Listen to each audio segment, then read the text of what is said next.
नमस्कार दोस्तों, कैसे हैं आप सब लोग। उम्मीद करता हूं फिट और सुरक्षित होंगे।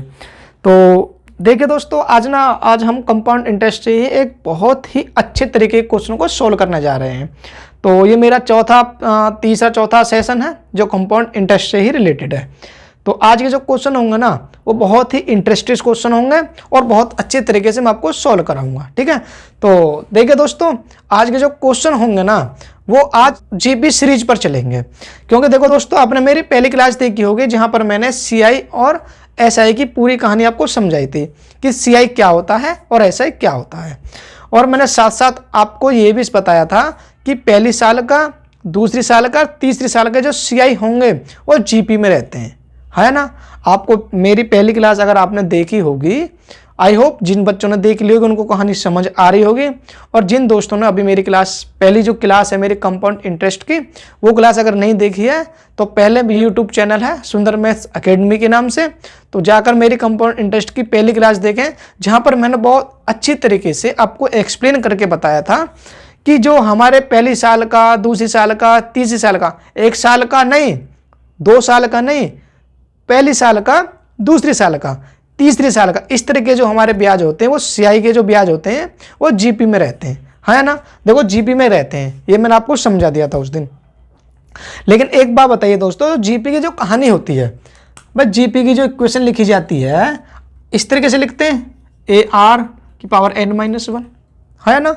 यानी कि जो हमारे चलता है, यानी कि जो रेशो जैसे मैं लिखता हूं, देखो यार 2, 4, 8, 16, इस तरीके से मैंने कोई इक्वेशन लिख दी है ना।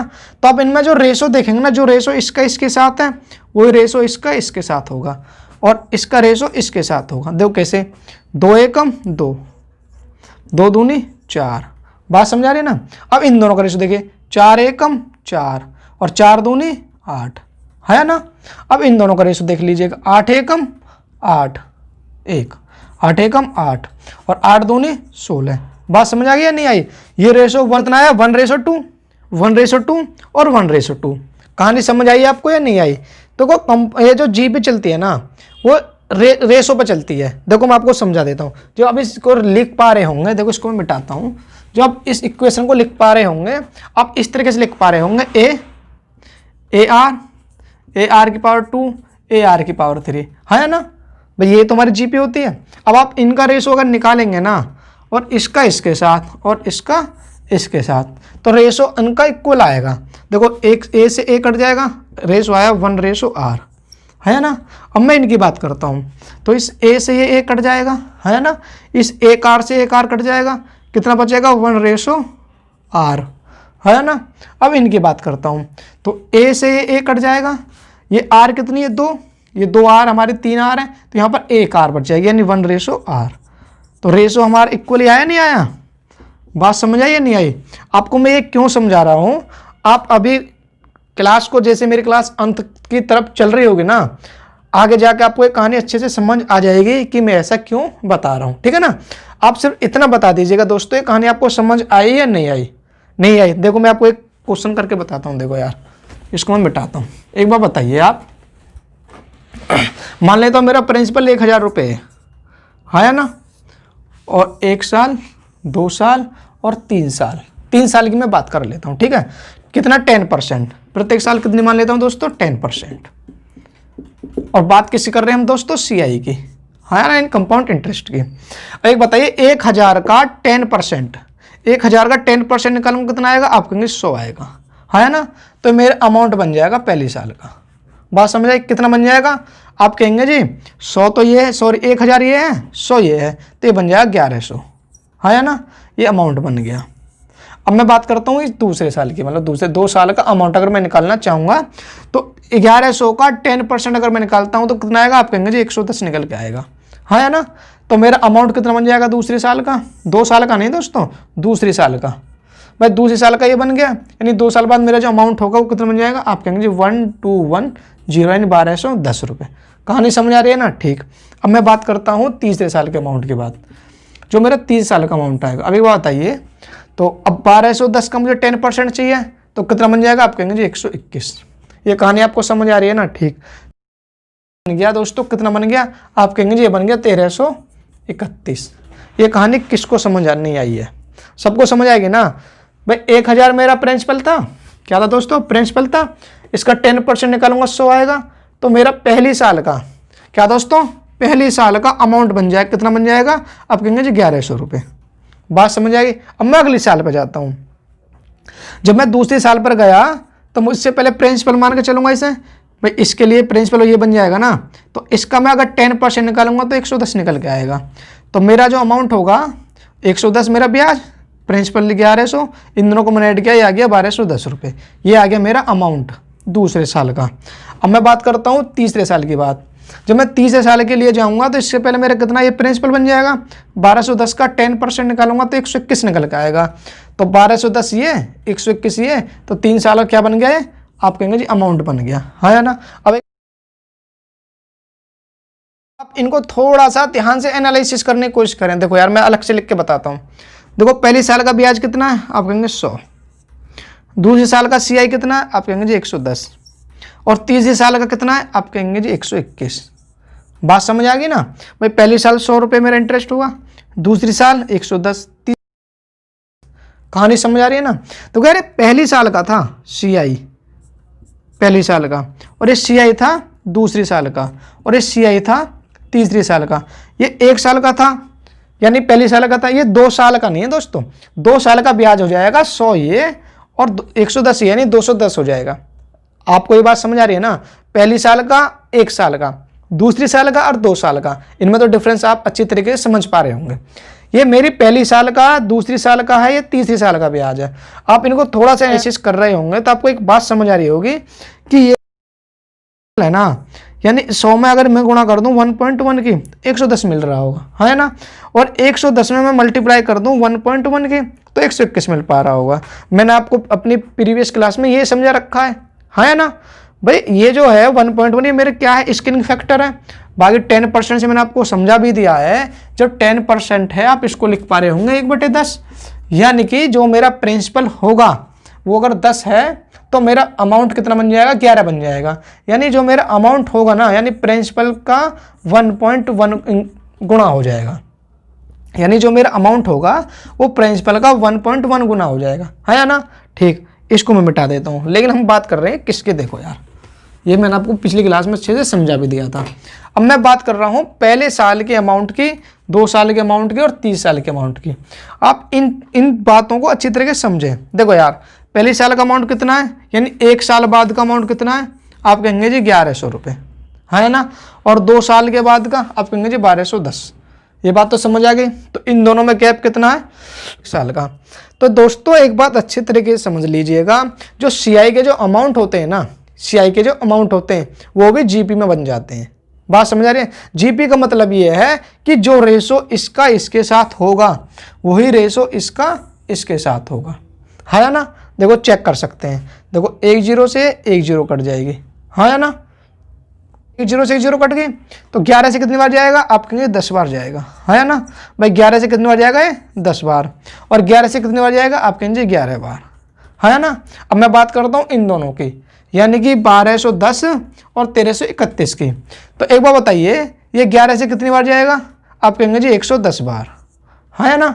ये 11 से कितनी बार जाएगा? आप कहेंगे जी 121 बार, है ना। अब ये 11 से एक बार और जा सकता है, कितनी बार? 10 बार। और 11 से 11 बार। तो जो रेशो इसका आया 10:11, 10:11, वो रेशो मेरे यहाँ पर आया था 10:11। ये कहानी आपको समझ आ रही है ना।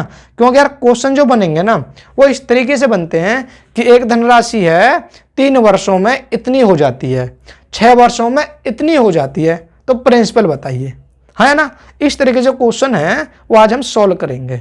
और जो उन क्वेश्चन को सॉल्व करने का जो तरीका रहेगा हमारा यही रहेगा। इसलिए मैंने दोस्तों आपको अच्छी तरीके से यहाँ एक्सप्लेन करके टाइम लेके समझाया है कि ये GP में कब होते हैं और GP के में जो रेशो चलता है वो किस तरीके से चलता है ना। बाकी आई होप आपको ये कहानी अच्छे से समझ आ गई होगी। और जिन दोस्तों को ये कहानी समझ नहीं आई है वो थोड़ा वीडियो को पीछे से देख लें, यानी रिमाइंड करके देख लें, बार बार देखें, समझ में अच्छे तरीके से आ जाएगा, ठीक है ना। क्योंकि जो मैं क्वेश्चन सॉल्व कराने जा रहा हूँ वो इन्हीं पर आधारित होंगे, ठीक है ना। तो चलिए मैं क्वेश्चन के थ्रू आपको मैं समझाता हुआ चलता हूँ। तो देखिए पहला क्वेश्चन किस तरीके से है। तो देखिए दोस्तों, पहला क्वेश्चन किस तरीके से है। देखो अब क्वेश्चन है इस तरीके से कि कोई धनराशि है, क्या है दोस्तों, कोई धनराशि है 3 वर्षों में, कोई धनराशि है 3 वर्षों में 18,600 हो जाती है। बात समझ आई, यानी कि जो प्रिंसिपल होगा, यानी जो प्रिंसिपल है वो 3 साल में कितना हो जाता है दोस्तों, 3 वर्ष में हो जाता है 18,600, है ना। और वही धनराशि 6 वर्ष में कितने दोस्तों, वही धनराशि 6 वर्ष में 27,900 हो जाती है। भैया क्वेश्चन ये तो कहा है कि भाई कोई धनराशि है 3 वर्षों में 18,600 हो जाती है ना। और वही धनराशि 6 वर्षों में 27,900 हो जाती है। ठीक है, तो हमें क्या बताना है दोस्तों, हमें ये प्रिंसिपल बताना है, वो धनराशि है कितनी, है ना। एक बात बताइए दोस्तों, आप इनको थोड़ा सा एनालिसिस कर रहे होंगे तो इसको मैं इस तरीके से लिख पा रहा हूँ। देखो कैसे, इसको मैं ऐसे लिख सकता हूँ। देखो यार, सवाल तो समझ में आ गया ना। देखो इस तरीके से लिख सकता हूँ, मान लेता हूँ प्रिंसिपल P होगा, वो 3 सालों में 18,600 होगा, है ना। और 6 सालों के बाद कितने दोस्तों, 6 वर्षों के बाद कितना हो गया, आप कहेंगे 27,900। ये कहानी आपको समझ आ गई भाई, 27,900 हो गया। तो इसका मतलब ये है कि इन दोनों आप कहेंगे 3 वर्षों का, तो ये 3 साल और ये 3 साल। तो आप एक बात बताइए, मैंने अभी आपको ये समझा रखा है कि पहली साल का यानी 3 साल के बाद का अमाउंट है ना, तीसरे साल का, और छठे साल का जो अमाउंट होगा, छठे साल का, है ना, उनका जो रेशो इसका इसके साथ होगा वही रेशो इसका इसके साथ होगा, है ना।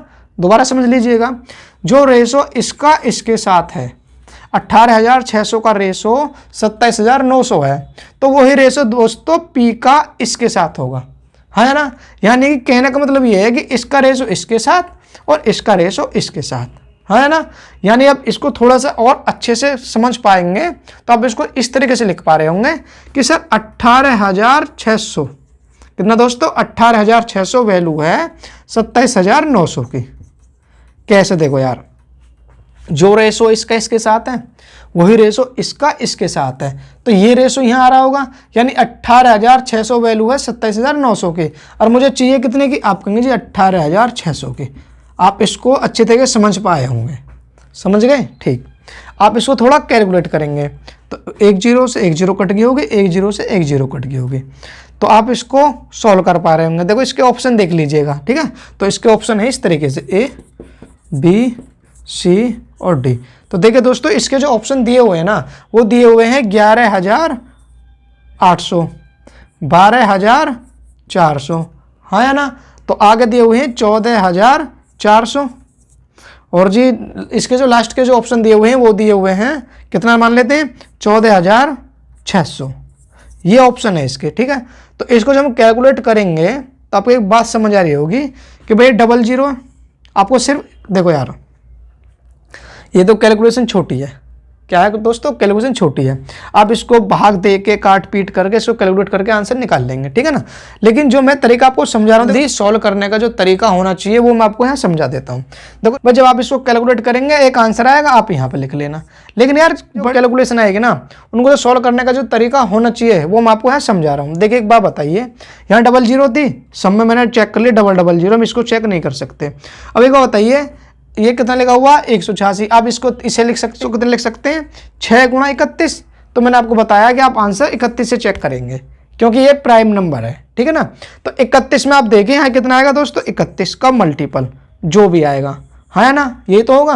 देखो यार, आप ये मत समझना सर कि हाँ आप ना सर खुद ही क्वेश्चन को सोल्व करने में बहुत ज़्यादा समय ले रहे हैं तो हम तो बहुत ज़्यादा समय लेंगे। नहीं दोस्तों, मुझे यहाँ पर समझाना पड़ रहा है, ठीक है। वरना आप एक बार बताइए, जो 31 का मल्टीपल रहा होगा तो इसका यूनिट डिजिट वो आएगा जो इसका यूनिट डिजिट होगा। भाई एक में किसी की गुणा कर लो, भाई एक में किसी की भी गुणा कर लो, तो जो यहाँ पर यूनिट डिजिट होगा वही मेरा आंसर होगा, है ना। तो देखिए दोस्त, अगर इसका आंसर अगर ये होगा तो अगर मैं 31 की गुणा करूंगा 8 में, तो 8 एकम 8, ठीक, 8 3 24 आना चाहिए, तो ये मेरा आंसर नहीं है।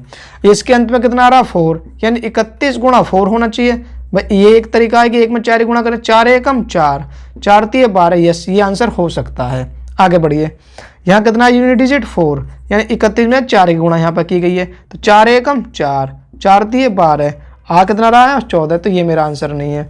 अब यहाँ कितना आ रहा है 6 आ रहा, तो 31 में कितने गुणा करेंगे आप कहेंगे 6 की, तो 6 एकम 6, 6 × 18 186, तो ये मेरा आंसर नहीं है। तो आंसर मेरा कौन सा था, ऑप्शन नंबर बी। बात समझ आई। तो यार क्वेश्चन को ना सॉल्व करने का तरीके बहुत सारे हैं, मैंने सिर्फ आपको कैलकुलेशन को सॉल्व करने का तरीका बताया है, ठीक है। वरना आप यहाँ पर भी देखो 18,600 गुणा 18,600 बटे 27,900 को कैलकुलेट कर लो, एक आंसर आएगा, वो मेरा आंसर होगा, ठीक है ना। लेकिन जब कैलकुलेशन बड़ी होगी तो आप क्वेश्चन को सॉल्व करने में बहुत ज़्यादा टाइम अपना वेस्ट कर देंगे। तो आप क्वेश्चन को सॉल्व करने का तरीका सिर्फ इतना ही होना चाहिए। देखो इसको क्वेश्चन को सॉल्व करने का एक तरीका और भी था, देखो यार कैसे। इसका इकाई अंक कितना है, आप कहेंगे 6 है। इसका कितना है, आप कहेंगे जी 6 है। 6 × 36, 36 का मतलब है यहाँ कोई संख्या आएगी उसका यूनिट है ना। और भाग कितने से देना, आप कहेंगे 279 यानी 279 से, है ना। जब यानी आप ये कह सकते हैं कि ये जो मल्टीपल होगा ये होगा 279 इंटू किसी भी संख्या का, मान लीजिए संख्या x होगी, है ना। और एक बताइए जब इस संख्या का यूनिट डिजिट 6 आया है तो सिंपल सी बात है कि इसका यूनिट डिजिट और इस संख्या का यूनिट डिजिट, तो जब इनकी मल्टीप्लाई कर रहा हूँ, मान लेता हूँ a है, तो जब मैं 9 की गुणा इस a में करूँगा तो यूनिट डिजिट 6 आना चाहिए। तो आप कहेंगे बिल्कुल सर, तो यहाँ पर क्या संख्या होनी चाहिए, आप कहेंगे जी 4 होनी चाहिए, है ना। यानी इस संख्या का यूनिट डिजिट 4 होना चाहिए, है ना। अब एक बात बताइए, जो मेरा आंसर दिया हुआ है, देखो मैं इसको थोड़ा साफ करता हूँ, देखो यार ऐसे, ये तो दिया हुआ है। तो एक बार बताइए 00 तो खत्म होएगी थी, मैं यहाँ से मैंने बताई दी थी। तो इसका कितना है यूनिट डिजिट 4, इसका कितना है 4, तो 2 तो हमारे ऑप्शन फिर भी खत्म हो गए थे ये वाले। तो 2 ऑप्शन मेरे पास बचे थे 124 और 144, ठीक है ना। लेकिन आपको ये तरीका समझना होगा क्योंकि कैलकुलेशन को आसान बनाने का एक तरीका होता है, ठीक है ना। इस तरीके से मैं क्वेश्चन सोल्व करना आपको सिखा दूंगा, ठीक है।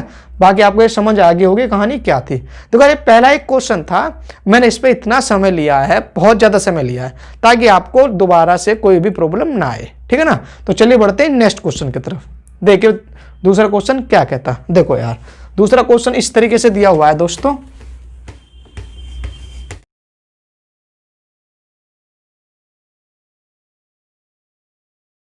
क्वेश्चन किस तरीके से, देखो क्वेश्चन कि कोई धनराशि, क्या दोस्तों, कोई धनराशि 7.5 वर्षों में, क्या दोस्तों 7.5 वर्षों में 6400 रुपये हो जाती है, और वही राशि 15 वर्षों में 8000 रुपये हो जाती है। कहने का मतलब ये है कि मान लेते हैं वो धनराशि कितनी होगी, आप कहेंगे मैंने मान लिया P, वो धनराशि कितनी होगी P 7.5 वर्षों में, 7.5 वर्षों में कितनी होगी दोस्तों, आप कहेंगे जी 6400 रुपये, हाँ या ना।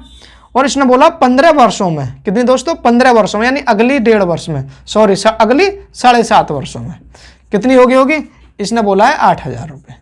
ये बात समझ आई या नहीं आई, ठीक समझ आ रही होगी कि सर जो रेशो इसका इसके साथ होगा वही रेशो इसका इसके साथ होगा, है या ना।